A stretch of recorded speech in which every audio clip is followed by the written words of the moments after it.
ជាក្តីសូបិនមួយក្នុងពេលដ៏ខ្លី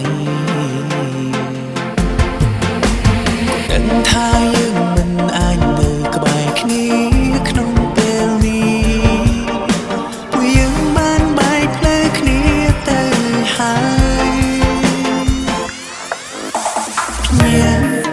ឡើងចាំឃើញមាត់មានអូននៅក្បែរមើលថែស្នេហ៍មួយនេះរហូត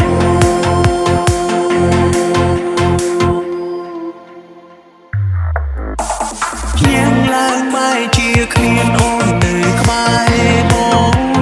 ពួកយើងបានឃ្លៀងពីគ្នាហើយឆ្ងាយពីគ្នា